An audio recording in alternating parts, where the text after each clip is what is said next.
Hello welcome to a mini vlog. ഞാൻ അങ്ങനെ mini vlog ചെയ്യാറില്ല. ഇപ്പം ഞാൻ ഈ ഓട്ടോയും പെട്ടിയൊക്കെ പിടിച്ച് പോകുന്നത് ഞാനൊരു യാത്ര പോവാണ്. ഇത് കുഞ്ഞു യാത്ര, ഒരു വലിയ യാത്ര പോവാണ്. അപ്പം അതിന് മുന്നേ ഒന്ന് ഒരുങ്ങാനാ. അപ്പോൾ കുറച്ച് ലഡുവൊക്കെ വാങ്ങിച്ച് പോകാമെന്ന് വിചാരിച്ചപ്പോൾ ദാ നിൽക്കുന്നു സാൻവി മോൾ. നമ്മുടെ നെയിലാഷിൻ്റെ മൈലാളിയാണ് സാൻവി മോൾ.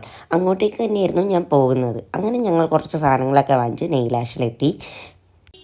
എന്നിട്ട് സൺവി മോൾ വാങ്ങിച്ച് തന്ന കോഫിയൊക്കെ കുടിച്ച് ഇങ്ങനെ ഞങ്ങളൊരു പണിയില്ലാതെ നിൽക്കുകയായിരുന്നു. ഇനി വേണം നെയിൽ സെലക്ട് ചെയ്യാൻ.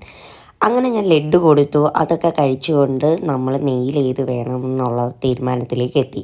പിന്നെ ഇപ്പം നല്ല ക്യൂട്ട് പെൺപിള്ളേരെ ഇറക്കിയിട്ടുണ്ട് കേട്ടോ. അതിൽ പെൺപിള്ളേരാണ് ചെയ്യുന്നത്. കുറച്ച് നേരം വായി നോക്കി നിന്നു. അപ്പോഴത്തേക്കും അപ്പുറത്തും ഇപ്പുറത്തുനിന്ന് വന്നിരുന്ന കസ്റ്റമേഴ്സിനെ ഞാൻ വലയിലാക്കി. പിന്നെ ഞാനങ്ങ് തള്ളി മറിച്ച് എന്തൊക്കെയോ കഥ പറഞ്ഞു കൊടുക്കുമായിരുന്നു. ഇതങ്ങനല്ല, ഇതങ്ങനെ ചെയ്യണേ എന്നൊക്കെ പറഞ്ഞ് ഇതിൻ്റെ ഇടയ്ക്ക് നമ്മുടെ പണി നടക്കുന്നുണ്ടായിരുന്നു ഒരു സൈഡിൽ കൂടെ. രണ്ടുപേരും അടിപൊളിയായിരുന്നു കേട്ടോ. ഞാൻ കുറേ നേരം വർത്തമാനം പറഞ്ഞു. ഒരാൾ ആർക്കിടെക്റ്റാണ്, ഒരാൾ ഡെന്റിസ്റ്റാണ്. ഞങ്ങൾ അങ്ങനെ ഫ്രണ്ട്സായി. അത് കഴിഞ്ഞപ്പോഴത്തേക്ക് എൻ്റെ നെയിലിൻ്റെ പരിപാടി കഴിഞ്ഞു. ഞാൻ നേരെ പെഡിക്യൂർ ചെയ്യാൻ വേണ്ടിയിട്ടാണ് പോയത്.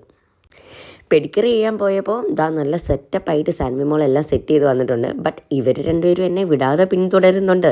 അങ്ങനെ ഞങ്ങൾ ഭയങ്കര കട്ട ഫ്രണ്ട്സായി. പെഡിക്യൂറൊക്കെ ചെയ്തു, നെയിൽ ആർട്ടൊക്കെ ചെയ്തു. അപ്പോഴത്തേക്ക് അവർ രണ്ടുപേരും പോയി. അത് കഴിഞ്ഞ് നെയിലിൻ്റെ പണിയും കഴിഞ്ഞ് കഴിഞ്ഞപ്പം എനിക്ക് പെർഫ്യൂം മേക്കിങ്ങിന് സമയമായി. ഞാൻ ഓടി നേരെ വീട്ടിലേക്ക് തന്നെ വന്നു. അത്രയേ ഉള്ളൂ. നിങ്ങൾക്ക് നെയിൽ ഇഷ്ടപ്പെട്ടാൽ കമൻറ്റ് ചെയ്യേ.